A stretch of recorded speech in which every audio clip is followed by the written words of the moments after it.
जो control and coordination होता है वहां पर तीन चीजें बहुत जरूरी है। सबसे पहले तो तुम्हारी बॉडी में नर्व इम्पल्स जाएंगी। सेकंड जो चीज हमको कवर करनी है वो होगा तुम्हारा एंडोक्राइन सिस्टम। और लास्ट जो अपन को कवर करना है वो है फीडबैक मैकेनिज्म। सबसे पहले सेल बॉडी का न्यूक्लियस, ठीक है, इसके साइटोप्लाज्म को न्यूरोप्लाज्म बोलते हैं। इसके अलावा ग्रैन्युलर स्ट्रक्चर है जिसको आपने निसेल ग्रैन्यूल बोला। जो साइटोप्लाज्म होता है उसका एक्सटेंशन जाएगा आगे जिसको आपने एक्सॉन बोला। याद रखना जो माइलिन शीट होती है वो हमेशा वर्किंग को इंक्रीज कर देती है। कोई भी इंफॉर्मेशन बॉडी से आएगी वो सबसे पहले थैलेमस में जाएगी। अब पिट्यूटरी ग्लैंड को हमने दो में डिवाइड कर दिया, एंटीरियर पिट्यूटरी और posterior pituitary. Testis and ovaries क्या होती है? Endocrine organ. एक डेडिकेटेड ऑर्गन है, सेल है जो कि इसके लिए रिस्पॉन्सिबल है, जिसको आपने न्यूरॉन और नर्वस सिस्टम बोला। तो अपन कंट्रोल एंड कोऑर्डिनेशन से स्टार्ट करते हैं। अब कंट्रोल एंड कोऑर्डिनेशन की जब अपन बात करते हैं तो अपन ने क्या किया, कंट्रोल एंड कोऑर्डिनेशन को दो में डिवाइड कर दिया। एक वो जो कि प्लांट्स में होता है, एक वो जो कि एनिमल्स में होता है। ठीक है, अपन पहले एनिमल का करते हैं, उसके बाद प्लांट का कर लेंगे। अब जब अपन एनिमल की बात करते हैं, तुमको बहुत अच्छे से पता है जो कंट्रोल एंड कोऑर्डिनेशन होता है वहां पर तीन चीजें बहुत जरूरी है।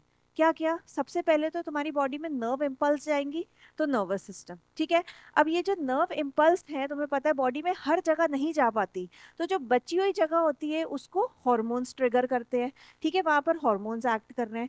तो सेकेंड जो चीज हमको कवर करनी है वो होगा तुम्हारा एंडोक्राइन सिस्टम या फिर हॉर्मोनल सिस्टम। ठीक है, और लास्ट जो अपन को कवर करना है वो है फीडबैक मैकेनिज्म, जहां पर एक ही एग्जांपल देना है, वो चीज अपन को कवर करनी है। ठीक है, प्लांट्स की जब अपन बात करेंगे, प्लांट्स में अपन को बेसिकली दो चीजें कवर करनी है। क्या? एक तो स्टिमुलस की प्रेजेंस में क्या रिस्पॉन्स आ रहा है, और दूसरा ग्रोथ रेगुलेटिंग हॉर्मोन्स कौन कौन से हैं। ठीक है, तो प्लांट का ज्यादा सिंपल है और एनिमल का थोड़ा लेंदी है। चलो स्टार्टिंग करते हैं अपन।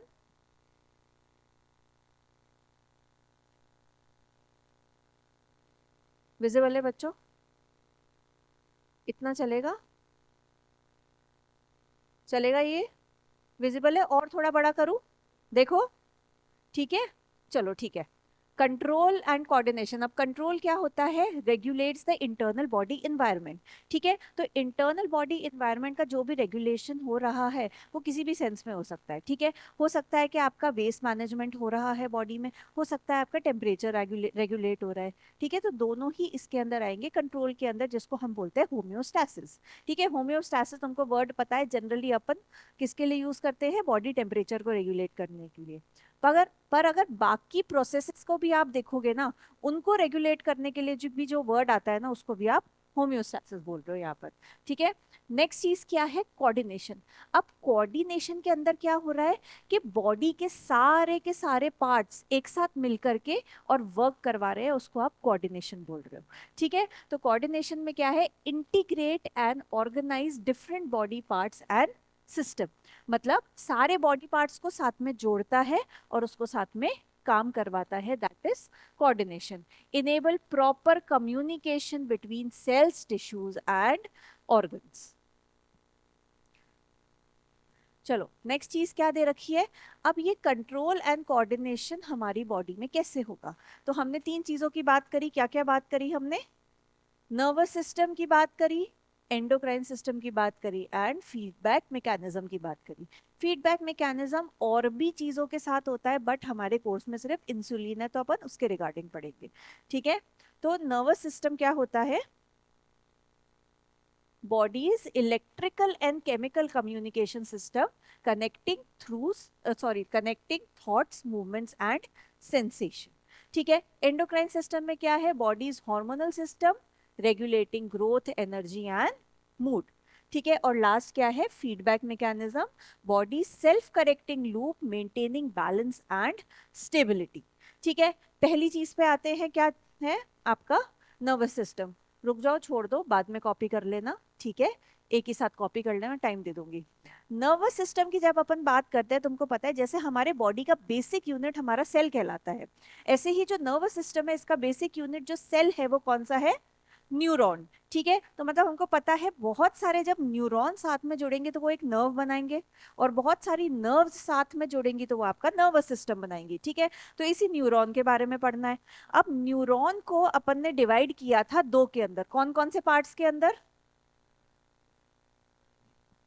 जल्दी बताओ। सेल बॉडी एंड पक्का एक्सॉन। हमने न्यूरॉन को डिवाइड किया था,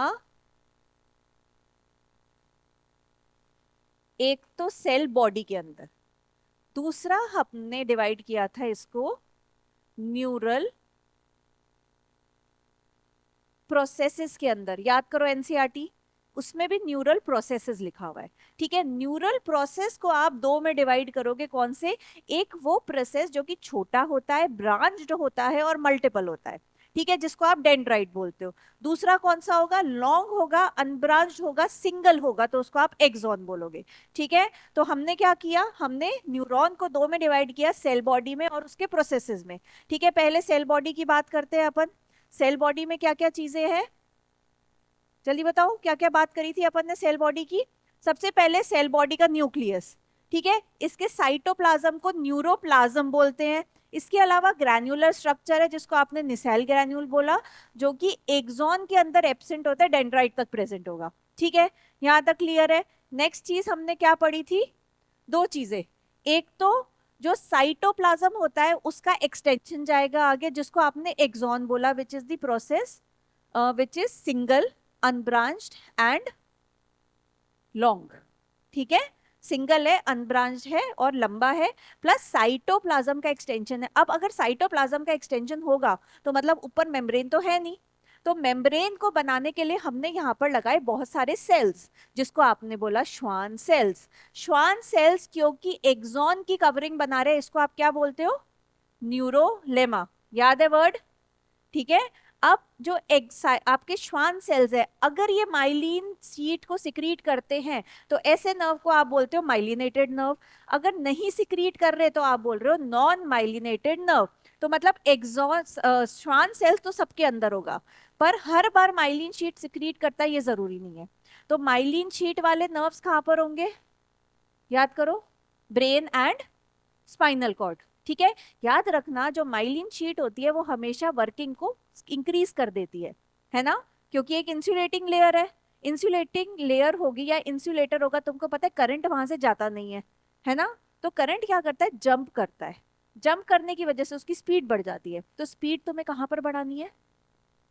जब ब्रेन और स्पाइनल कॉर्ड से सिग्नल वापस आ रहे हैं, वहां तुमको स्पीड बढ़ानी है। तो मतलब ब्रेन और स्पाइनल कॉर्ड से जो नर्व्स निकल रही हैं वो बहुत स्पीड से सिग्नल लेकर के आनी चाहिए, तो वहां पर जनरली माइलिनेटेड नर्व होती है। नॉन माइलिनेटेड नर्व तुम्हें पेरिफेरल नर्वस सिस्टम के अंदर मिलेंगी। ठीक है, ये चीज क्लियर है? तो अपन ने क्या क्या देखा अभी? Cell body, axon, Schwann cells, या तो यहां लिख लेते हैं अपन,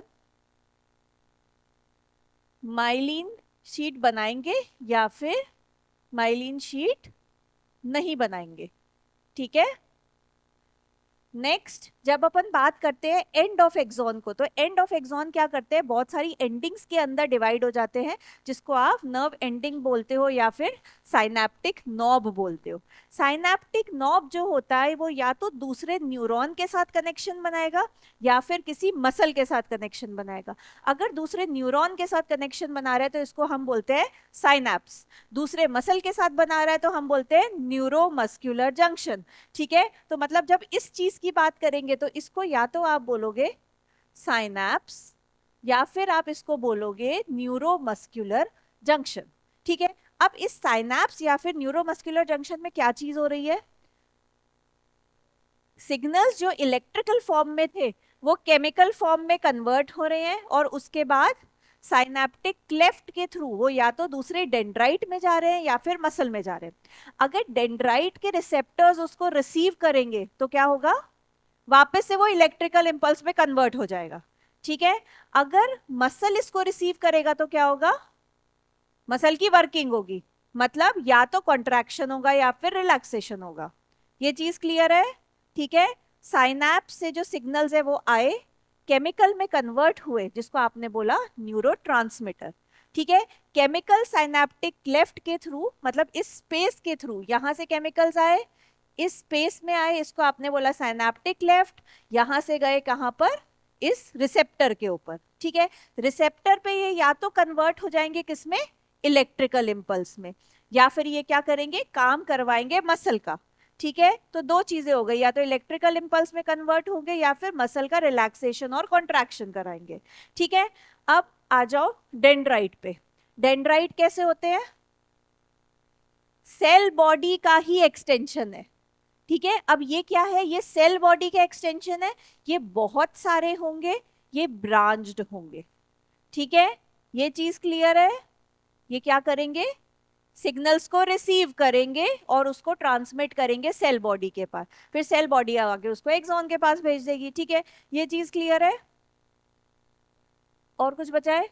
चलो ठीक है, तो हमने क्या किया, ये तो हमारा सिंगल सेल था। अब जब हम इस सिंगल सेल को बहुत सारे जोड़ देंगे साथ में, तो वो आपका नर्व बन जाएगा। ठीक है, इसी नर्व के सिस्टम को हमने नर्वस सिस्टम बोला। नर्वस सिस्टम की लोकेशन के बेसिस पे हमने उसको दो में डिवाइड किया। अगर आपकी बॉडी के सेंटर में वो प्रेजेंट है, इसी तरीके से याद करो, उसको सेंट्रल नर्वस सिस्टम बोलोगे। तो हमारी बॉडी के सेंटर में है हमारा ब्रेन और स्पाइनल कॉर्ड, तो सेंट्रल नर्वस सिस्टम में आ जाएगा ब्रेन एंड स्पाइनल कॉर्ड। ठीक है, एक चीज याद रखना, इसके अलावा चाहे इससे नर्व्स निकल रही हैं, चाहे इसमें नर्व्स आ रही हैं, वो सारा पेरिफेरल नर्वस सिस्टम में आएगा। ठीक है, तो ब्रेन से कौन सी नर्व्स निकलती हैं? हाँ, क्रेनियल नर्व्स किसमें आएंगी? पेरिफेरल नर्वस सिस्टम के अंदर। ठीक है, स्पाइनल कॉर्ड से कौन सी नर्व निकल रही है? स्पाइनल नर्व किसमें आएंगी?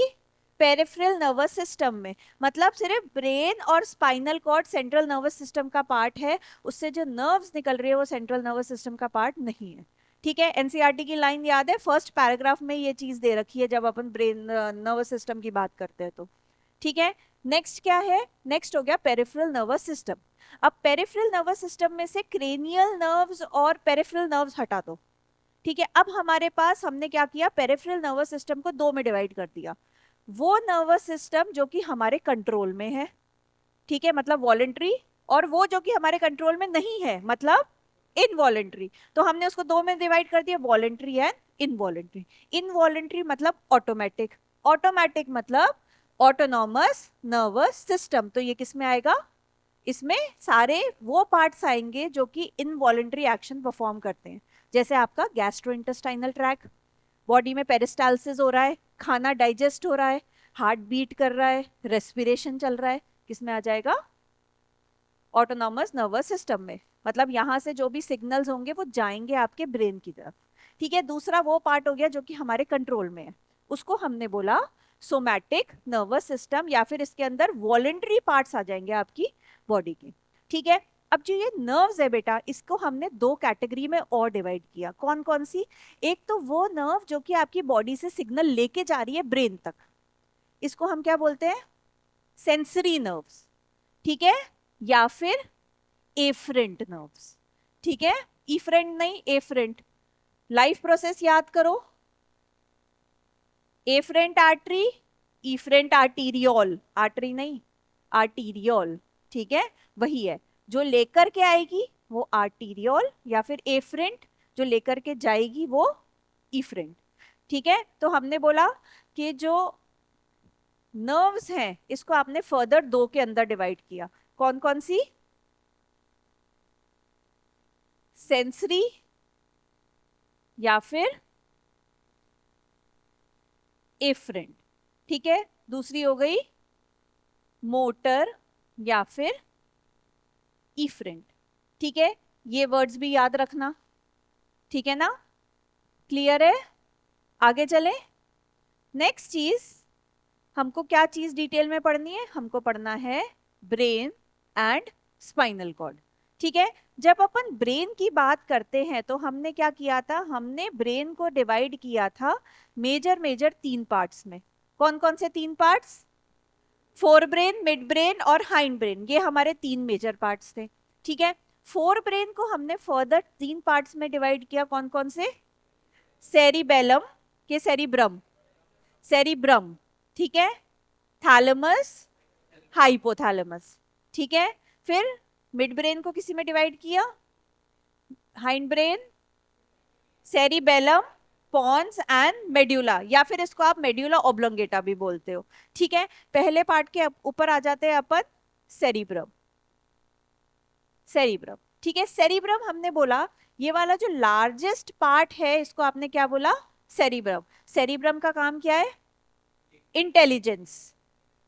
इंटेलिजेंस से रिलेटेड जो सारी चीजें तुम सोच सकते हो ना, थिंकिंग, मेमोरी, मैं बोल रही हूँ, ऑडियो, मैं देख के याद करती हूँ, विजुअल, साइट, क्या चार चीजें आ गई, मेमोरी, इंटेलिजेंस, ऑडियो, विजुअल, इसके अलावा आपके सारे सेंसेस, ठीक है, टच, टेस्ट, हियरिंग, और कौन से सेंस होते हैं, स्मेल, है ना, ठीक है।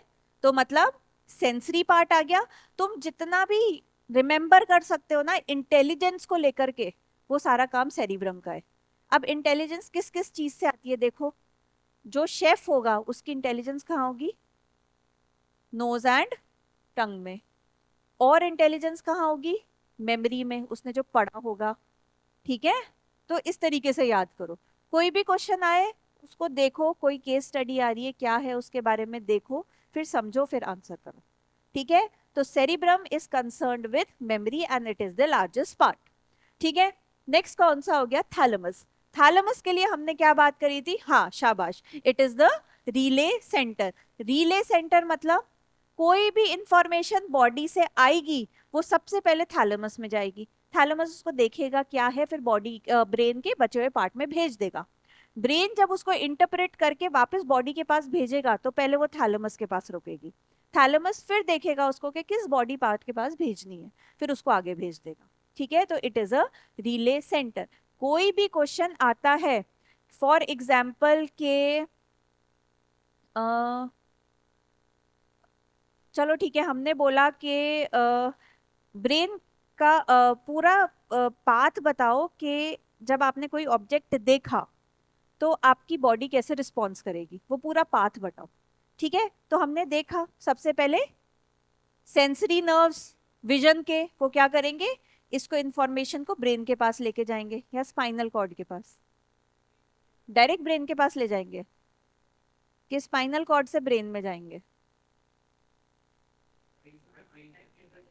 नहीं आई सीधा जाएगी, पक्का, ठीक है। हम बोल रहे हैं आई सीधा लेकर के जाएगी, ठीक है। याद रखना, अगर आईज कोई involuntary action other than reflex action कोई भी एक्शन करती है तो डायरेक्ट ब्रेन में जाएगा, ठीक है।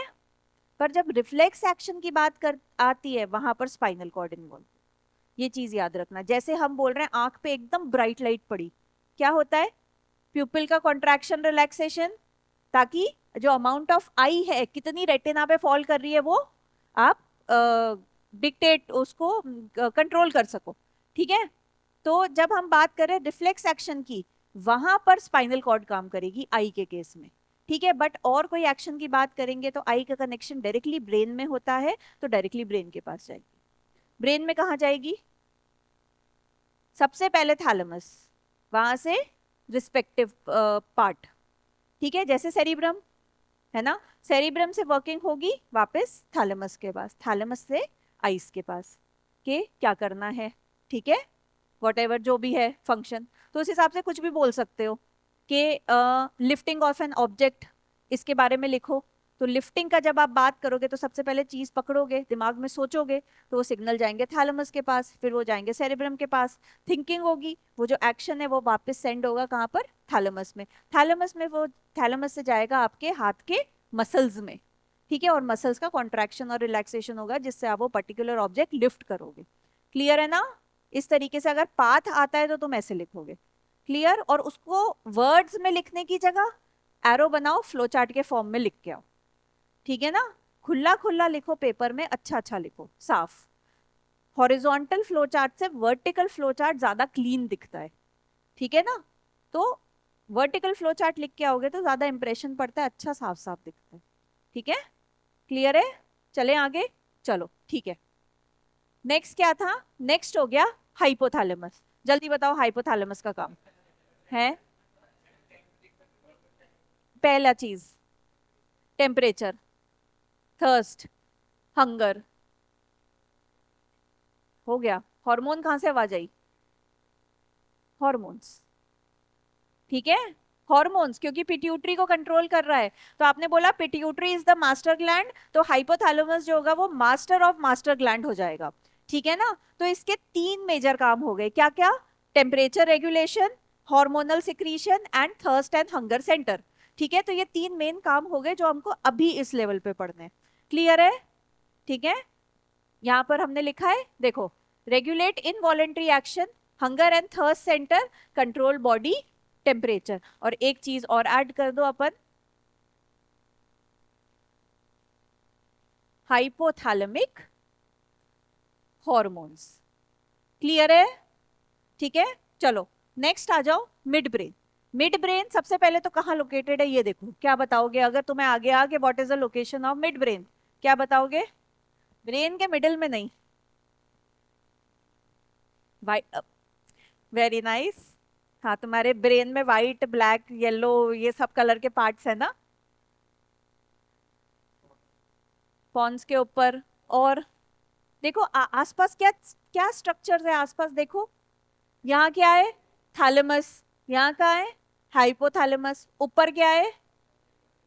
तो तुम लिख सकते हो थैलेमस और सेरिब्रम के आसपास, कुछ इस तरीके से लिख लो। Between cerebrum, exactly between cerebrum और थैलेमस नहीं लिख सकते क्योंकि ये पार्ट भी है हमारे पास, तो तुम ये लिख सकते हो कि अबव थैलेमस, ठीक है, या नियर थैलेमस। ठीक है, इस तरीके से अपन लोकेशन लिख सकते हैं अगर आती है कि what is the location of mid brain. Mid brain का काम क्या है? It connects fore brain with hind brain. ठीक है, और क्या काम है जल्दी बताओ? ब्लिंकिंग ऑफ आई। हाँ, तो हम बोल रहे हैं जब हम सुनते हैं और हमारी नेक एकदम मूव होती है, वो काम कौन कराता है? Mid brain. ठीक है, नेक्स्ट चीज क्या है? Hind brain. हाइंड ब्रेन के तीन part, cerebellum, pons and medulla. सबसे पहले सेरिबेलम, और of which action? All the voluntary actions. ठीक है, तो हम जो चल रहे हैं, हम जो बैलेंस कर रहे हैं, ये सारे वॉलेंट्री एक्शन है। ठीक है, जब हम ड्रिंक करते हैं उस टाइम पे यही पार्ट है जो सबसे ज्यादा अफेक्ट होता है। तुमने देखा है चाल बदल जाती है, बदल जाती है ना, लड़खड़ा के चलते हो क्योंकि बैलेंसिंग नहीं है ना। कौन सा पार्ट अफेक्ट हुआ? सेरिबेलम। ठीक है, तो कोई केस स्टडी आती है ऐसे कि ड्रिंक करने के बाद कौन सा पार्ट जो था वो नम हो गया या वर्किंग डिक्रीज हो गई, तो वो सेरिबेलम होगा। ठीक है ना, क्लियर है? चलो नेक्स्ट कौन सा है? तो इस पार्ट में देखो सबसे ज्यादा इंपॉर्टेंट क्या हुआ? Balancing of posture. ठीक है, जो आप चल रहे हो सीधी लाइन में। ठीक है ना, दूसरा हो गया पॉन्स। पॉन्स क्या करता है? Connects brain and spinal cord, also control respiration. ठीक है, हाँ, ब्रीदिंग। मेड्यूला ओब्लेंगेटा पे आ जाओ। अच्छा, ब्रीदिंग के लिए दूसरा सेंटर कौन सा था? Mid brain. Along with mid brain, pons क्या करता है? रेस्पिरेशन को कंट्रोल करता है। ठीक है, अब आ जाओ मेड्यूला ओब्लेंगेटा। हाँ राइट, सारे के सारे इनवॉलेंट्री एक्शन जैसे कि blood pressure, swallowing, coughing, sneezing, digestion, peristaltic movement, blood pressure, heart rate increase decrease करना, ब्रीदिंग इंक्रीज डिक्रीज करना। ठीक है, चलो अब देखो नेक्स्ट चीज, जब अपन बात करते हैं ट्रांसमिशन ऑफ इम्पल्स की, तो ट्रांसमिशन ऑफ इम्पल्स कैसे कैसे हो सकता है? या तो एक न्यूरॉन से दूसरे न्यूरॉन के बीच में, या फिर एक न्यूरॉन से दूसरे मसल सेल के बीच में या मसल के बीच में। ठीक है, दूसरा ट्रांसमिशन कहाँ होगा? पूरे के पूरे नर्वस सिस्टम के बीच में। तो जो ट्रांसमिशन है देखो अपन ने उसको दो में डिवाइड किया, क्या क्या? In the whole body and in single neuron. पहले सिंगल न्यूरॉन पढ़ते हैं। सिंगल न्यूरॉन में क्या हुआ? स्टिमुलस आया, डेंड्राइट ने उसको रिसीव किया, इलेक्ट्रिकल इंपल्स में कन्वर्ट किया, सेल बॉडी को दिया, सेल बॉडी ने एक्सॉन को दिया, एक्सॉन से वो टर्मिनल पार्ट में गया, न्यूरोट्रांसमीटर मतलब केमिकल्स के अंदर कन्वर्ट हुआ, यहां से वो साइनेप्टिक लेफ्ट में गया। जब साइनैप्स की बात आ रही है तो साइनैप्स क्या है? पूरा जंक्शन हो गया, मतलब इसके अंदर क्या क्या पार्ट्स आएंगे? डेंड्राइट आ गया, साइनेप्टिक लेफ्ट आ गया, और नर्व एंडिंग या फिर साइनेप्टिक नॉब आ गया, तो ये तीनों चीजें मिल करके साइनेप्स बनाएंगी, ठीक है ना। चलो, डेंड्राइट ऑफ नेक्स्ट न्यूरॉन और मसल, ये तो हुआ सिंगल न्यूरॉन का। जब अपन होल बॉडी बात करते हैं तो होल बॉडी में भी दो सिचुएशन है, क्या नॉर्मली इंपल्स ट्रांसफर हो रही है, क्या इमरजेंसी सिचुएशन में इंपल्स ट्रांसमिट हो रही है। अगर नॉर्मल सिचुएशन में ट्रांसमिट हो रही है तो जो वर्किंग है वो ब्रेन करवाएगा, अगर इमरजेंसी सिचुएशन में ट्रांसमिशन हो रहा है तो वर्किंग स्पाइनल कॉर्ड कराएगा, ठीक है, जिसको हम रिफ्लेक्स एक्शन बोलते हैं। तो जब नॉर्मली स्टिमुलस पास ऑन हो रहा है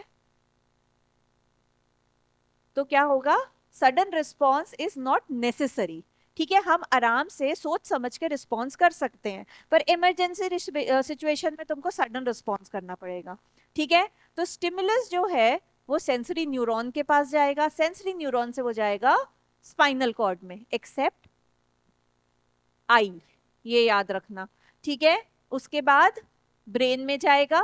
अब ब्रेन में भी अगर तुमको डिवाइड करना है तो सबसे पहले कहां जाएगा, थैलेमस, यहां से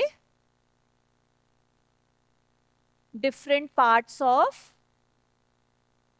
ब्रेन, वहां से वापस थैलेमस में, उसके बाद कहां जाएगा, मोटर न्यूरॉन से रिस्पॉन्स क्रिएट करेगा मसल में और ग्लैंड के अंदर, ठीक है। अगर इमरजेंसी सिचुएशन की बात करते हैं जहां पर सडन और immediate response is needed which is called as reflex action, जो कि बनाएगा रिफ्लेक्स आर्क, ठीक है। तो स्टार्ट कहां से होगा, स्टिमुलस रिसीव किया, सेंसरी न्यूरॉन उसको लेके जाएंगे स्पाइनल कॉर्ड में, स्पाइनल कॉर्ड में वो इंटरप्रेट होगा कहां पर,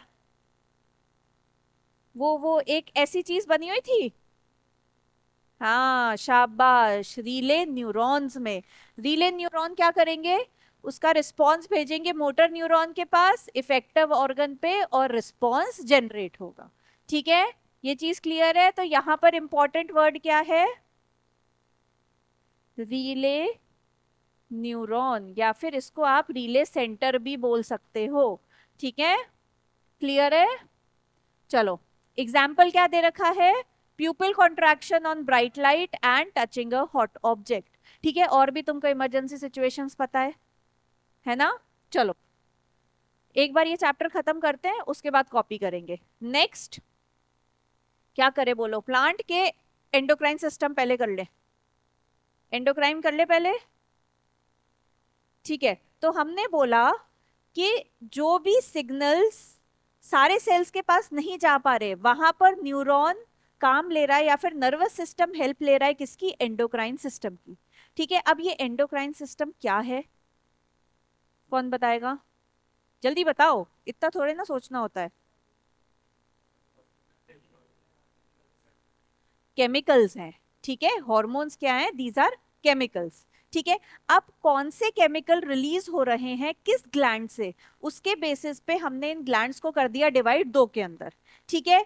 अगर ये केमिकल्स हॉर्मोन्स हैं तो हमने उसको बोला एंडोक्राइन ग्लैंड, अगर ये केमिकल अदर देन हॉर्मोन्स हैं जैसे कि एंजाइम्स, म्यूकस, सलाइवा और सॉरी और HCl, स्वेट, सेबेशियस, मतलब इस तरीके के अगर सिक्रीशंस हैं तो आप उसको बोलोगे एक्सोक्राइन ग्लैंड। और क्या डिफरेंस है, एंडोक्राइन ग्लैंड जो होता है वो हमेशा टारगेट जगह से बहुत दूर लोकेटेड होता है, ठीक है। एक्सोक्राइन ग्लैंड वहीं के वहीं लोकेटेड होता है जहां उसको काम करवाना होता है, ठीक है। थर्ड डिफरेंस क्या है, एंडोक्राइन ग्लैंड के अंदर कोई भी डक्ट नहीं होता, उसके सिक्रीशन डायरेक्टली ब्लड के अंदर पोर होते हैं, ब्लड उसको टारगेट एरिया पे लेके जाता है।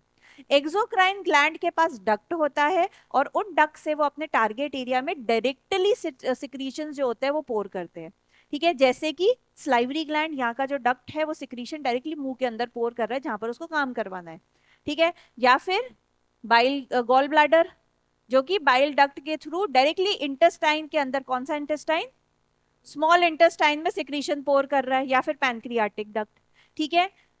और एंडोक्राइन के एग्जाम्पल सारे के सारे ग्लैंड्स, पिट्यूटरी, हाइपोथैलेमस, थैल और थायराइड, तो इन ग्लैंड्स के रिगार्डिंग अपन को एक बार फटाफट रिवीजन करना है, ठीक है। सिर्फ जो तुम्हारे कोर्स में है अभी वही हम रिवाइज करेंगे। सबसे ऊपर से चलते हैं, हाइपोथैलेमस, ठीक है। हाइपोथैलेमस क्या करता है, ये जो हार्मोन सिक्रीट करता है वो पिट्यूटरी को कंट्रोल करता है, ठीक है। एक एग्जांपल तुम्हारे दे रखा है, that is growth hormone releasing hormone, ठीक है। ग्रोथ हार्मोन रिलीजिंग हार्मोन क्या करता है,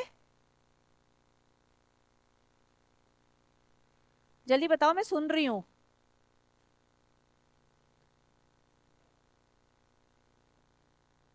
ग्रोथ हार्मोन रिलीजिंग हार्मोन, ये क्या करेगा, ये पिट्यूटरी ग्लैंड को जाकर के एक्टिवेट करेगा टू सिक्रीट ग्रोथ हार्मोन, ठीक है। इसी तरीके से होगा ग्रोथ हार्मोन इनहिबिटिंग हार्मोन, जो कि क्या करेगा, इनहिबिट कर देगा, ठीक है। तो इसी तरीके के hormone stimulating and inhibitory hormones release करता है हाइपोथैलेमस, जो कि पिट्यूटरी को या तो स्टिमुलेट करते हैं हार्मोन रिलीज करने के लिए या तो उसको इनहिबिट करते हैं हार्मोन रिलीज करने के लिए, that is the work of hypothalamus, ठीक है। तो नेक्स्ट क्या हो गया हमारे पास, पिट्यूटरी ग्लैंड, जिसको आपने बोला मास्टर ग्लैंड। अब पिट्यूटरी ग्लैंड को हमने दो में डिवाइड कर दिया, एंटीरियर पिट्यूटरी और पोस्टीरियर पिट्यूटरी। एंटीरियर पिट्यूटरी क्या करती है, सेट ऑफ हॉर्मोन्स खुद प्रोड्यूस करती है।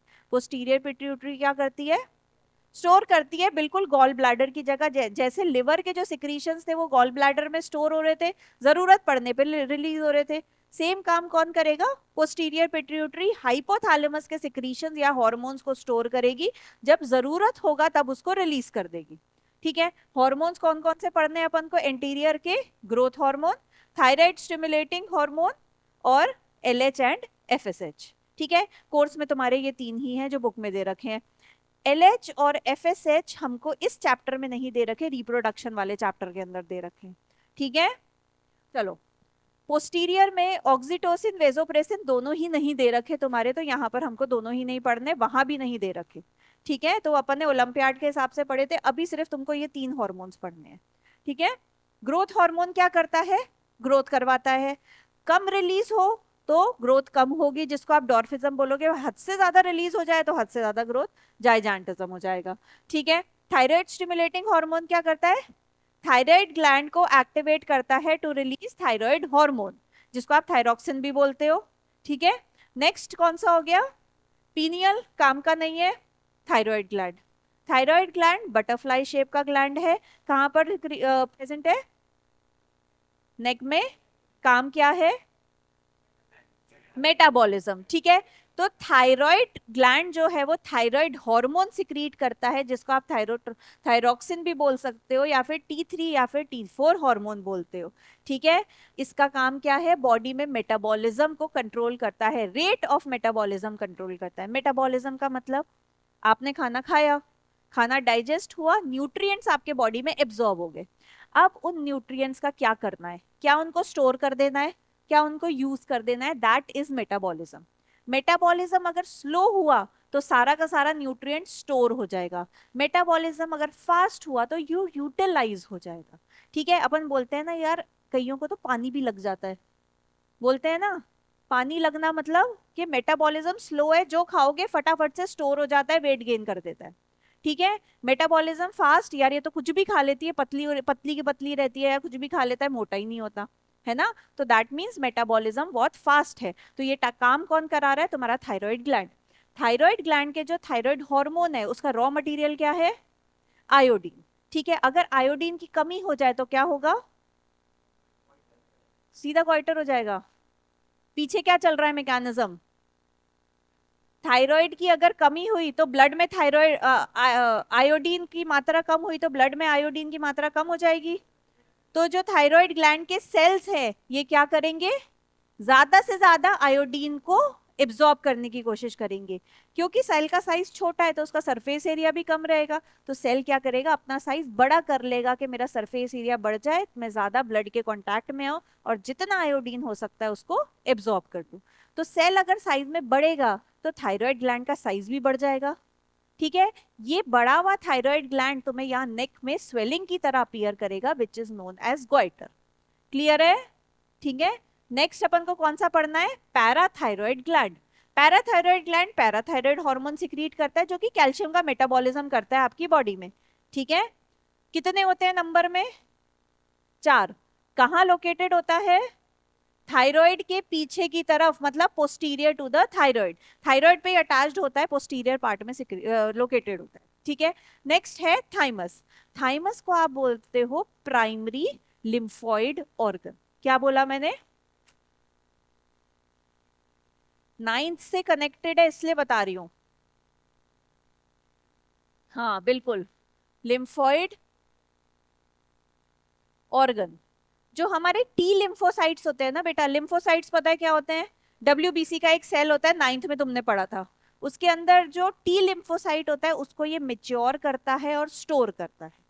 ठीक है, तो ये प्राइमरी लिम्फोइड ऑर्गन हुआ थाइमस, इम्यूनिटी के रिलेटेड होता है ऐसा समझो। पैनक्रियास, पैनक्रियास होता है एक मिक्स्ड ग्लैंड। ठीक है, हमने दो चीजें पढ़ी थी, मिक्स्ड ग्लैंड और ऑर्गन। ऑर्गन बाद में पढ़ते हैं, ग्लैंड पहले पढ़ते हैं। मिक्स ग्लैंड मतलब दोनों काम करेगा, एंडोक्राइन की तरह भी और एक्सोक्राइन की तरह भी। ठीक है, तो यहां पर ये कौन सा फंक्शन कर रहा है? Endocrine function. दो चीजें सिक्रीट कर रहा है, इंसुलिन एंड ग्लूकागन। ग्लूकागन है बुक में? नहीं है ना? ग्लूकागन नहीं पढ़ना हमको, क्या पढ़ना है हमको? इंसुलिन पढ़ना है। ठीक है, ग्लूकागन और ग्लाइकोजन में कंफ्यूज मत होना। एग्जाम में ये नहीं हो कि क्वेश्चन में तुम्हें ग्लाइकोजन लिखा हुआ है और तुम उसको ग्लूकागन पढ़ रहे हो, बिल्कुल कंफ्यूज मत होना। ठीक है, ग्लाइकोजन क्या है? It is a stored form of glucose in animals. ठीक है, ग्लूकागन और ग्लाइकोजन। ग्लाइकोजन क्लियर है क्या है? शुगर का स्टोर्ड फॉर्म। ग्लूकागन क्या है? एक हार्मोन है। हमने पढ़ा है तो उस टाइम पे हो सकता है तुम कंफ्यूज हो, तो इसमें कंफ्यूज मत होना। ठीक है ना? चलो, इंसुलिन। इंसुलिन क्या करता है? ब्लड शुगर लेवल को रेगुलेट करता है। यहां पर क्या काम आता है? यहां पर काम आता है फीडबैक मैकेनिज्म। ठीक है, अब क्या हुआ? तुमने खाई चॉकलेट, चॉकलेट खाते ही ब्लड शुगर जो है वो एकदम से स्पाइक हुई, एकदम से इंक्रीज हुई। तो ये जो ब्लड है ये हर जगह जाएगा बॉडी में, इसी तरह ये पैनक्रियास के पास भी जाएगा। तो इंक्रीज शुगर क्या करेगी? जो पैनक्रियाटिक सेल्स हैं जो इंसुलिन सिक्रीट करते हैं इनको एक्टिवेट कर देगी। एक्टिवेट करते ही इंसुलिन सिक्रीट होना स्टार्ट हो जाएगा और ये क्या करेगा? ब्लड शुगर को कम कर देगा। जैसे ही ब्लड शुगर कम होगी तो ये जो एक्टिवेटेड सेल है ये इनएक्टिवेट हो जाएंगे, क्योंकि वो स्टिमुलस तो तुमने खत्म कर दिया ना शुगर का। ठीक है, तो इंसुलिन रिलीज होना बंद हो जाएगा। This is known as feedback mechanism. ठीक है, ये इंपॉर्टेंट है, इस पे क्वेश्चन आता है फीडबैक मैकेनिज्म के ऊपर, हर साल आता है। कितने भी मार्क्स का आए, एमसीक्यू में आए, 2 मार्क्स का आए, 1 मार्क्स का आए, क्लब करके 5 नंबर में दे दे, केस स्टडी में दे दे, आता है। ठीक है, चलो नेक्स्ट चीज क्या है? नेक्स्ट हो गया एड्रीनल ग्लैंड। एड्रीनल ग्लैंड क्या है? ये इंपॉर्टेंट है बेटा, emergency hormone, flight and flight mechanism. ठीक है, तो एड्रीनल ग्लैंड क्या कर रहा है? Emergency hormone that is adrenaline को रिलीज कर रहा है। ठीक है, एड्रेनलिन क्या कर रहा है आपकी बॉडी में? फाइट करने में मदद कर रहा है या फ्लाइट करने में मदद कर रहा है? या तो खड़े होके लड़ोगे या तो भागने में मदद करेगा। ठीक है, घर में आग लग गई, या तो तुम खड़े होके वहां पर पानी डाल के उसको बुझाओगे, दैट इज फाइट, या तो तुम भाग जाओगे अपनी जान बचाओगे, दैट इज फ्लाइट। दोनों के अंदर एड्रेनलिन काम करेगा। कैसे काम करेगा? जब भी तुमको किसी चीज के लिए फाइट करना है या तुमको भागना है, दोनों में स्केलेटल मसल काम में आ रही है। तो इसका काम क्या है? स्केलेटल मसल को ज्यादा से ज्यादा ऑक्सीजन पहुंचाना, जल्दी से जल्दी ऑक्सीजन पहुंचाना, ताकि वो एटीपी बना करके और अपनी वर्किंग कर सके। ठीक है, तो हम क्या करेंगे? ऑक्सीजन कौन पहुंचा रहा है? ब्लड पहुंचा रहा है, तो हम यहाँ पर ब्लड का सप्लाई बढ़ा देंगे। ठीक है, ब्लड का सप्लाई कैसे बढ़ाएंगे? जो जगह जहां पर ब्लड का सप्लाई जरूरत नहीं है वहां से निकाल लो, जैसे कि स्किन एंड गैस्ट्रोइंटेस्टाइनल ट्रैक्ट। ठीक है, यहां से ब्लड निकाल करके हमने इसको भेज दिया स्केलेटल मसल में। कैसे भेजेंगे? वहां पर जो आर्टरीज हैं या ब्लड वेसल्स है उनका कॉन्ट्रैक्शन कर दो। अगर छोटी हो गई ल्यूमन तो ब्लड भी कम जाएगा, अगर ल्यूमन बड़ा हो गया तो ब्लड ज्यादा जाएगा ना। तो हमने क्या किया? जो वेस्ट ऑर्गन्स हैं वहां पर या वेस्ट बॉडी पार्ट्स, अभी इस टाइम के लिए वहां पर ना आर्टरीज का कॉन्ट्रैक्शन करा दिया। ठीक है, और जो हमारी स्केलेटल मसल है वहां पर आर्टरीज का डायलेशन करा दिया, डायलेटेशन करा दिया, रिलैक्सेशन करा दिया। ठीक है, तो ये क्या काम कर रहा है? पहली चीज, increase blood supply to skeletal muscle by relaxation of blood vessels. दूसरा, reduce blood supply to skin and digestive system by contraction of blood vessels. ठीक है, तीसरा, ज्यादा ऑक्सीजन चाहिए ज्यादा जल्दी खून पहुंचाओ, ज्यादा ऑक्सीजन मिलेगी तो हार्ट रेट इंक्रीज। ठीक है, और ज्यादा ऑक्सीजन कैसे पहुंचेगी, जल्दी जल्दी ब्लड को ऑक्सीजन दो, मतलब ब्रीदिंग रेट, रेस्पिरेशन को इंक्रीज करो। ठीक है, ये चीज क्लियर है। तो ये 4 काम हो गए किसके, एड्रेनलिन के। ठीक है, नेक्स्ट हमको क्या पढ़ना है, testes and ovaries. Testes and ovaries क्या होती है, एंडोक्राइन ऑर्गन। एंडोक्राइन ऑर्गन क्यों बोला हमने, ग्लैंड क्यों नहीं बोला, क्योंकि इनका प्राइमरी फंक्शन कुछ और है, that is formation of germ cells या फिर गैमीट्स। सेकेंडरी काम है प्रोडक्शन ऑफ हार्मोन। ठीक है, हार्मोन कौन सा प्रोड्यूस करता है, टेस्टोस्टेरोन या फिर एंड्रोजन, एक ही चीज है अभी तुम्हारे लेवल पे। ठीक है, चाहे टेस्टोस्टेरोन लिखा हुआ है चाहे एंड्रोजन लिखा हुआ है, दोनों एक ही चीज है। अब ये क्या करता है, मेल के अंदर सेकेंडरी सेक्सुअल कैरेक्टरिस्टिक के लिए रिस्पॉन्सिबल होता है and formation of gamete, that is sperms. ठीक है, ओवरीज क्या कर रही है, फीमेल के अंदर होती है, 2 हॉर्मोन्स रिलीज करती है, एस्ट्रोजन एंड प्रोजेस्टेरोन। एस्ट्रोजन का काम क्या है, secondary sexual characteristic and maturation of egg. Progesterone का काम क्या है, प्रेगनेंसी हार्मोन होता है। क्यों बोलते हैं प्रेगनेंसी हार्मोन, क्योंकि एंडोमीट्रियम की थिकनेस को मेंटेन करके रखता है। ठीक है, क्लियर है। देखो रिप्रोडक्शन का भी रिवीजन हो रहा है तुम्हारा, हार्मोन्स वापस नहीं बताऊंगी वहां पर। क्लियर है, अगर इसका लेवल ड्रॉप हुआ तो मतलब या तो मिसकैरेज हो सकता है या फिर वापस से मेंस्ट्रुअल साइकिल स्टार्ट हो सकती है। मतलब इसका लेवल ड्रॉप कब होगा, 2 सिचुएशन में, या तो एग फर्टिलाइज नहीं हुआ, उस केस में हमको यूट्रस की लाइनिंग का अब कोई काम नहीं है, उसको हमको शेड अवे करना है, तो उसके लिए प्रोजेस्टेरॉन लेवल ड्रॉप होगा। दूसरा कब ड्रॉप होगा, during the case of miscarriage. ठीक है ना, क्लियर है। चलो अच्छा, और किस केस में ड्रॉप होगा, कॉन्ट्रासेप्टिव याद करो बेटा, मैंने तुमको बताए थे इंजेक्शंस और मेडिसिन, है ना, जो मेडिकल टर्मिनेशन ऑफ प्रेगनेंसी होती है उसके अंदर हम या तो मेडिसिन देते हैं, वो जो मेडिसिन होती है उसके अंदर क्या होता है, जो अबॉर्शन करा रही है, एस्ट्रोजन प्रोजेस्टेरॉन का कॉम्बिनेशन होता है। इंजेक्शन लगा रहे हैं जो कि प्रेगनेंसी अवॉइड कर रही है, उसमें भी प्रोजेस्टेरॉन एस्ट्रोजन का कॉम्बिनेशन होता है, क्योंकि हमको क्या करना है, अल्टीमेटली इन्हीं हार्मोन को ऊपर नीचे करके और आपकी प्रेगनेंसी को प्रिवेंट करना है। ठीक है, तो वहां भी लिंक करो तुम चैप्टर को ऐसे। चलो नेक्स्ट क्या है, अब देखो हमको पता है कि जो प्लांट है उसके अंदर भी केमिकल्स और इलेक्ट्रिकल स्टिमुलेशन जो होता है वो क्लब अप होता है ना। तो प्लांट के इलेक्ट्रोकेमिकल स्टिमुलस और एनिमल के इलेक्ट्रोकेमिकल स्टिमुलस में क्या फर्क है, एक चीज, एनिमल के अंदर एक डेडिकेटेड ऑर्गन है, सेल है जो कि इसके लिए रिस्पॉन्सिबल है, जिसको आपने न्यूरॉन और नर्वस सिस्टम बोला, ऐसा कुछ प्लांट के अंदर नहीं है। ठीक है, और देखो आ जाओ यहाँ पर, special tissue for conduction of information animal में है, no special tissue for conduction of information. दूसरा क्या है, यहाँ पर एनिमल के अंदर जब ये काम हो रहा है तो मसल का जो सेल है उसमें चेंजेस हो रहे हैं। ठीक है, किस वजह से, किसी प्रोटीन की वजह से। वेरेस जब आप प्लांट में बात करते हो तो ये चेंजेस किस वजह से हो रहे हैं, वाटर का मूवमेंट जब अंदर और बाहर जाता है तो ये चेंजेस होते हैं। ठीक है, तो प्लांट के अंदर मसल का एनिमल के अंदर मसल सेल करवा रहे हैं, प्लांट के अंदर यही वाटर करवा रहा है। ठीक है, तो ये 2 चेंजेस हो गए। चलो अब जब अपन प्लांट की बात करते हैं, सबसे पहले तो मुझे बताओ, तुम जब ये कॉपी कर रहे थे इसके अंदर क्या गलती है, प्लांट का जो मूवमेंट होता है वो दो तरीके से होता है, ग्रोथ डिपेंडेंट और ग्रोथ इंडिपेंडेंट, ये क्लियर है। उसके नीचे जो लिखा है जरा 1 मिनट लो पढ़ो और मुझे बताओ क्या गलत है। मूवमेंट या तो ग्रोथ डिपेंडेंट होगा या ग्रोथ इंडिपेंडेंट। दूसरा मैंने बताया था मूवमेंट या तो स्टिमुलस डिपेंडेंट होगा या स्टिमुलस इंडिपेंडेंट होगा। तो भाई स्टिमुलस डिपेंडेंट इंडिपेंडेंट दोनों में ही तो ग्रोथ डिपेंडेंट इंडिपेंडेंट आएगा, मतलब समझे, देखो नहीं समझे तुम लोग, प्लांट मूवमेंट 2 तरीके से, stimulus dependent and stimulus independent.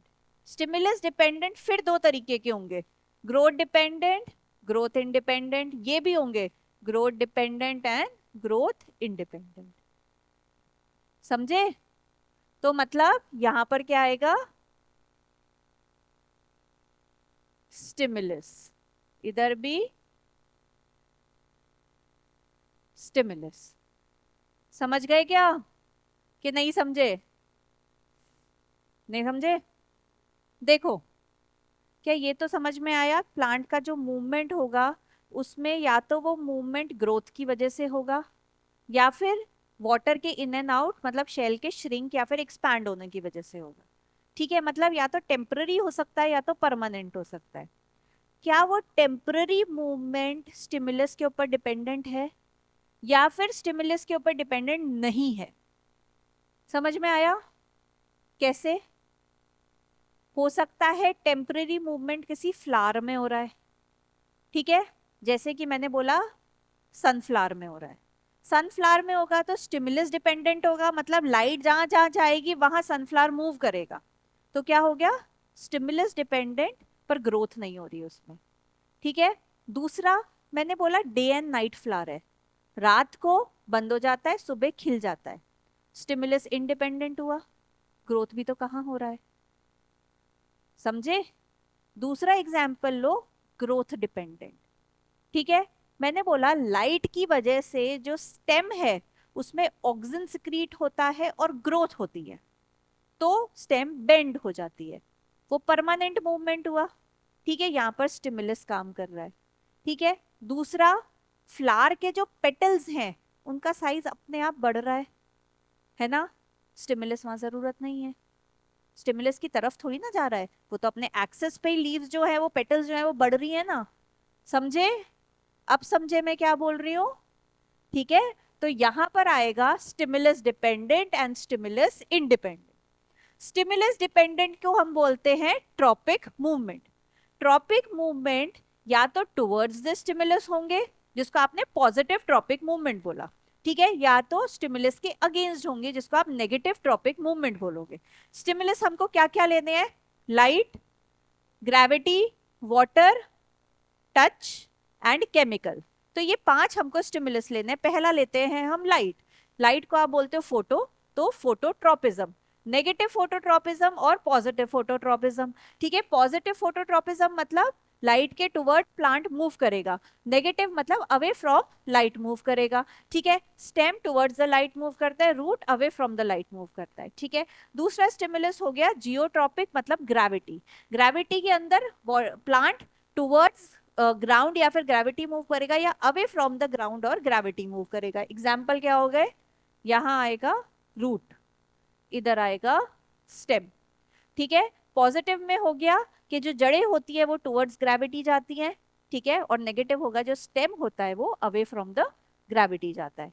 ठीक है। नेक्स्ट हो गया हाइड्रोट्रोपिज्म। हाइड्रो मतलब वाटर, तो स्टिमुलस यहाँ पर वाटर है, तो जो रूट्स होती है वो टुवर्ड्स द वाटर जाएंगी, स्टेम है अवे फ्रॉम द वाटर जाएगी। ठीक है, ये चीज क्लियर है, positive hydrotropism and negative hydrotropism. Next हो गया थिग्मो। थिग्मो वर्ड यूज होता है टच की लिए, तो यहाँ पर स्टिमुलस हो गया टच। ठीक है, अब यहाँ पर इंपॉर्टेंट क्या है तुम्हारे लिए? ऑक्सीजन। इन दोनों जगह तुम्हारे लिए इंपॉर्टेंट चीज है ऑक्सीजन। ठीक है, हमने बोला कि जब कोई भी बेल होती है, क्रीपर जिसको आप बोलते हो या क्लाइंबर जिसको आप बोलते हो, क्रीपर क्या होता है? जो कि नीचे जमीन पे टच करके रेंग रेंग के चलता है, दोज आर क्रीपर्स। क्लाइंबर्स कौन से हो गए? जो कि ऊपर चलते हैं, तो वर्टिकल चलने वाले क्लाइंबर्स और हॉरिजॉन्टल चलने वाले क्रीपर्स। ठीक है, तो क्रीपर्स और क्लाइंबर्स जो होते हैं वहां पर टच काम करता है। ठीक है, वो जहां जहां टच करते हैं उसका सपोर्ट ले लेके वहां वहां चलते हैं। ठीक है, तो वहां पर क्या आ जाएगा? थिग्मोट्रोपिज्म। लास्ट हो गया क्या? कीमोट्रोपिज्म। कीमोट्रोपिज्म का एग्जाम्पल याद है क्या? Pollen grain. ठीक है, ओके।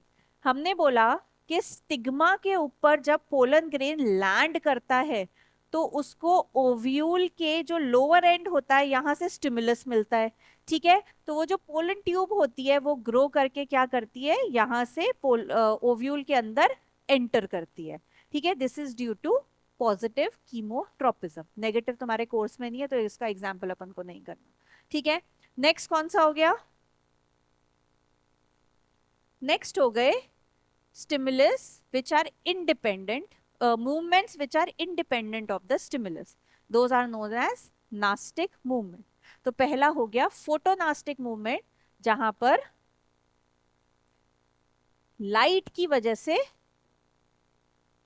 से मूवमेंट हो रहा है, इंडिपेंडेंट ऑफ लाइट हो रहा है. लाइट तो है बट वो इंडिपेंडेंट मूवमेंट कर रहा है, जैसे कि डे फ्लावर्स और नाइट फ्लावर्स. ठीक है, जो सुबह के टाइम में फूल खिलते हैं रात को बंद हो जाते हैं, जो रात के टाइम पे खिलते हैं और सुबह बंद हो जाते हैं, तो हमने बोला इसको फोटोनास्टिक मूवमेंट. ठीक है, नेक्स्ट हो गया, थर्मोनास्टिक कोर्स में नहीं है, निक्टीनास्टिक. ठीक है, निक्टीनास्टिक होते हैं जैसे हमारी बायोलॉजिकल क्लॉक होती है, ऐसे ही प्लांट्स की बायोलॉजिकल क्लॉक होती है, तो वो उसके साथ में मूवमेंट करते हैं, दैट इज निक्टीनास्टिक मूवमेंट. और लास्ट हो गया सिस्मोनास्टिक और थिग्मोनास्टिक मूवमेंट. यहाँ इंपॉर्टेंट एग्जांपल है किसका, टच मी नॉट प्लांट और मिमोसा प्यूडिका. ठीक है, और इसको क्या बोलते हैं, सेंसिटिव प्लांट क्या बोलते हैं, क्या, हाँ, एनसीईआरटी लायो, खोलो, तुम ही ढूंढोगे, खोलो एनसीईआरटी खोलो, प्लांट के सेक्शन के अंदर पहली लाइन निकालो, फर्स्ट लाइन लिखी हुई है, ब्रैकेट में लिखा हुआ है, जल्दी. प्लांट जहां पर स्टार्ट हो रहा है, फर्स्ट लाइन ब्रैकेट के अंदर, राइट साइड का पेज नीचे नीचे, एक पेज पलटो, एक पेज पीछे जाओ, पीछे, नीचे नीचे देखो, सेंसिटिव टू टच. ठीक है, तो plant which is sensitive to touch और टच मी नॉट प्लांट और मिमोसा प्यूडिका. ठीक है, तो इन तीनों में से कोई भी वर्ड आ सकता है. तो हुआ क्या, जब स्टार्टिंग में इस प्लांट की अपन ने बात करी थी, तो क्या हुआ, जब हमने इसकी लीफ को टच करा, तो टच करने की वजह से जो लीव्स थे वो बंद हो गए. तो लोगों ने सोचा चलो इसको नेगेटिव थिग्मोट्रोपिज्म में प्लेस कर देंगे, पर जब बाद में इसको स्टडी किया तो पता चला कि भाई टच तो यहाँ किया था, ये एंड वाली लीफ क्यों बंद हो गई, तो हमने इसको नास्टिक मूवमेंट में प्लेस कर दिया, दैट इज सिस्मोनास्टिक और थिग्मोनास्टिक मूवमेंट. तो अगर आप स्टार्टिंग में भी टच कर रहे हो तो एंड तक की लीफ जो होती है वो पूरी की पूरी श्रिंक हो जाती है और बंद हो जाती है. ठीक है, चलो नेक्स्ट हमको क्या पढ़ना है, हमको पढ़ने हैं हॉर्मोन्स. जब आप प्लांट हॉर्मोन्स की बात करते हो, तो अनलाइक ह्यूमन या एनिमल्स के अंदर जहां पर हॉर्मोन्स सारे काम करवा रहे हैं, प्लांट में वो एक ही काम करवाते हैं, दैट इज ग्रोथ को रेगुलेट करते हैं. हाँ, देखो निक्टीनास्टिक हो गया, जैसे हमारे अंदर बायोलॉजिकल क्लॉक है, रात को हमको नींद आने लगती है रात होते ही, ठीक है, सुबह खुल जाती है. प्लांट में भी ऐसे ही होता है. कुछ फ्लावर्स ऐसे होते हैं जिनका ड्यूरेशन फिक्स होता है कि वो 8 घंटे खुलेंगे, 8 घंटे बाद वो अपने आप बंद हो जाते हैं. ठीक है, वो फिक्स है, वो 8 घंटे खुलेंगे. ठीक, कुछ प्लांट्स है जिसमें वो जो फ्लावर्स है वो 12 घंटे ओपन रहते हैं, तो वो उनका फिक्स है, वो 12 घंटे ओपन रहेंगे, उनको कोई मतलब नहीं है सूरज उग रहा है कि नहीं उग रहा, लाइट है या नहीं है, उनका टाइम है 12 घंटे का, वो 12 घंटे बाद अपने आप बंद हो जाएंगे. तो उनकी एक क्लॉक सेट है, दैट इज निक्टीनास्टिक मूवमेंट. उसके अंदर लिख सकते हो तुम कि जो ट्रॉपिक मूवमेंट्स है वो या तो ग्रोथ डिपेंडेंट होंगे या ग्रोथ इंडिपेंडेंट होंगे, और नास्टिक मूवमेंट या तो ग्रोथ डिपेंडेंट होंगे या तो ग्रोथ इंडिपेंडेंट होंगे, उसके अंदर लिख सकते हो. ठीक है, या फिर अगर उल्टा आए तो उल्टा लिखो. समझे कि नहीं समझे? ठीक है, चलो. अब प्लांट के अंदर जो हॉर्मोन्स है वो क्या काम करवाते हैं, ग्रोथ को रेगुलेट करने का, इसलिए हम इनको प्लांट ग्रोथ रेगुलेटर्स भी बोलते हैं. ठीक है, अब रेगुलेट कैसे करेंगे, या तो ग्रोथ करेंगे या फिर ग्रोथ को रोक देंगे, मतलब प्रमोटर्स एंड इनहिबिटर्स. तो प्रमोटर्स की जब हम बात करते हैं तो 3 प्रमोटर्स होते हैं, कौन कौन से, ऑक्सिन, जिब्रेलिन, साइटोकाइनिन. ठीक है, इनहिबिटर में एक ही, एब्सिसिक एसिड. ठीक है, इनहिबिट कैसे करेंगे, ओल्ड पार्ट्स को फॉल करवाएंगे, मतलब एब्सिशन. ठीक है, दूसरा सीड को जर्मिनेट होने से प्रिवेंट करेंगे, सीड डोरमेंसी. ये दो तुमको पढ़ने हैं. ठीक है, अब ऑक्सिन, जिब्रेलिन, साइटोकाइनिन ये तीनों क्या कैसे ग्रोथ करवा रहे हैं, cell elongation and cell division. Cell division कौन करवा रहा है, साइटोकाइनिन. ठीक है, ऑक्सिन क्या करवा रहा है, सेल एलोंगेशन. ठीक है, ये चीज हमको याद रखनी है यहाँ पर. उसके अलावा सीड जर्मिनेशन, डोरमेंसी तोड़ने का काम भी यही काम करते हैं, ब्रेकिंग ऑफ सीड डोरमेंसी ऐसे भी आ सकता है। तो आंसर क्या होगा? अगर इन जनरल तुमको लिखना है तो प्रमोटर्स, प्लांट ग्रोथ प्रमोटर्स, ठीक है, कोई भी हो सकता है, क्योंकि तुम्हारे कोर्स में नहीं है क्या है तो तुम इस तरीके से लिखो, ठीक है। फ्लावरिंग करवाएंगे, फ्रूटिंग करवाएंगे, प्रमोटर्स। प्लांट की लेंथ बढ़ाने में कौन काम करेगा? प्रमोटर्स, ठीक है। जो भी पॉजिटिव है ना ग्रोथ के, वो सारे प्रमोटर्स काम करेंगे। मेन हमको क्या पढ़ना है? एक तो जर्मिनेशन, जर्मिनेशन के अंदर जिब्रेलिन साइटोकाइनिन कौन सा? पक्का देख लो।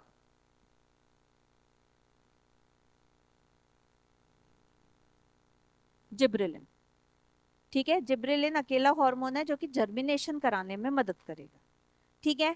अब ऑक्सिन हमारे लिए इंपॉर्टेंट है, कैसे? क्योंकि फोटोट्रोपिज्म और थिग्मोट्रोपिज्म दोनों के अंदर कौन मदद करेगा? ऑक्सिन। कैसे मदद करेगा? पहले आ जाओ फोटोट्रोपिज्म। देखो तुम्हारा फ्लावर है, मैंने बोला सनलाइट यहां से आ रही है, तो जिस तरफ सनलाइट होती है उसके ऑपोजिट जो शेडी एरिया होता है वहां पर ऑक्सिन रिलीज होता है।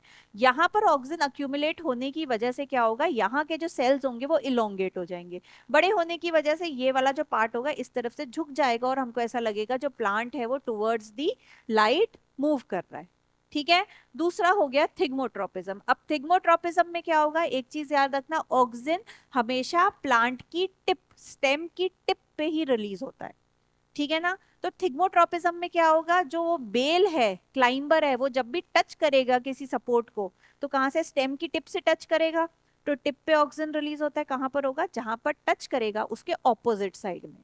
ऑपोजिट साइड में रिलीज होके क्या करेगा? यहाँ के जो सेल्स हैं उसका इलोंगेशन कर देगा और ये हमको ऐसे रैप होता हुआ दिखेगा, ठीक है। तो रोल ऑफ ऑक्सीजन इंपॉर्टेंट है तुम्हारे लिए, क्लियर। फर्स्ट क्वेश्चन क्या है? बहुत इजी क्वेश्चन है, इसके जो आए हैं तुम देखना कितना इजी दे रखा है। पहला क्वेश्चन क्या है? In a nerve cell the site where the electrical impulse is converted into a chemical signal is known as neuromuscular junction, ठीक है। name the plant hormone responsible for promotion, ठीक है। which part of the brain maintains the posture and equilibrium, ठीक है। the growth of pollen tube towards ovule, chemotropism। name the sensory receptor found in nose and tongue, gustatory and olfactory receptor.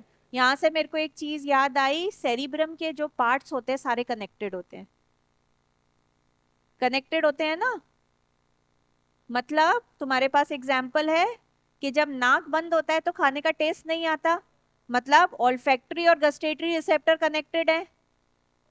कोई भी एक बंद हुआ दूसरा काम करना बंद कर देगा। यहाँ पर क्या हो रहा है? कौन सा रिसेप्टर बंद हुआ? ऑल्फैक्टरी की गस्टेटरी? नाक बंद हुई तो टेस्ट आना बंद हो जाता है। टेस्ट के लिए कौन सा रिसेप्टर? टेस्ट के लिए गस्टेटरी, और स्मेल के लिए तो ऑल्फैक्टरी रिसेप्टर बंद हुआ ना। हाँ, तो गस्टेटरी की वर्किंग भी कॉम्प्रोमाइज होगी, ठीक है। तो सेरिब्रम के जो लोब्स होते हैं, जो पार्ट्स होते हैं, वो इंटरकनेक्टेड होते हैं, ठीक है। आ जाओ नेक्स्ट। What is synapse? कर लोगे? What happen at the synapse between two neurons? क्या होता है? इलेक्ट्रिकल इंपल्स केमिकल में कन्वर्ट होके ट्रांसमिट होती है, हाँ, रिसेप्टर से रिसीव होती, ठीक है। Trace the sequence of events which occur when a bright light is focused on your eye और when you touch a hot object. मतलब क्या बात कर रहा है? रिफ्लेक्स आर्क पूछ रहा है पूरा, ठीक है। मार्क्स देख लेना, एक या दो नंबर में हो तो एरो लगा के आर्क लिख के आ जाना, ज्यादा नंबर का हो तो ड्रॉ भी करके आना डायग्राम, ठीक है। Draw a neat label diagram of neuron, label करना है डेंड्राइट, एक्सॉन, नर्व एंडिंग, ठीक है, हो जाएगा। क्वेश्चन क्या बोल रहा है? Explain how the movement of leave of a sensitive plant mimosa pudica is different from the movement of a shoot towards light. एक चीज बताऊं, ऐसा अगर क्वेश्चन आता है ना और ये शब्द लिखा हुआ आता है और तुम्हारे बहुत अच्छे नंबर आ रहे हैं, तो ध्यान रखना इस शब्द को या तो इटैलिक्स में लिख लेना या फिर लिख के अलग अलग अंडरलाइन करना। हमेशा जब हम कोई साइंटिफिक नेम लिखते हैं ना बेटा, तो तुमने देखा होगा बुक में वो इटैलिक्स में होता है, है ना, टेढ़ा जाता है ना फॉन्ट। और अगर अपन हैंड राइटिंग में लिखते हैं ना तो नीचे अंडरलाइन करते हैं। तो अगर टीचर को नंबर काटने होंगे ना जबरदस्ती के इसके, तो बहुत अच्छे नंबर आते हैं, तो फिर वो ऐसे पॉइंट पकड़ेगी। ठीक है, तो जब भी कोई साइंटिफिक नेम आए कभी भी लिखो ना, अलग अलग नीचे अंडरलाइन कर दो उस पे। ठीक है, ये चीज याद रखना। चलो अब क्या बोल रहा है, explain how the movement of leave of a sensitive plant is different from the movement of a shoot towards light. Growth dependent, growth independent. यहाँ पर परमानेंट चेंज, टेम्पररी चेंज। यहाँ पर सेल का साइज और नंबर इंक्रीज हो रहा है, यहाँ पर सेल का शेप चेंज हो रहा है due to movement of water. ठीक है, ये 3 पॉइंट। चलो, what is a feedback mechanism हो जाएगा, क्या होता है? The mechanism in which the dash controls the dash.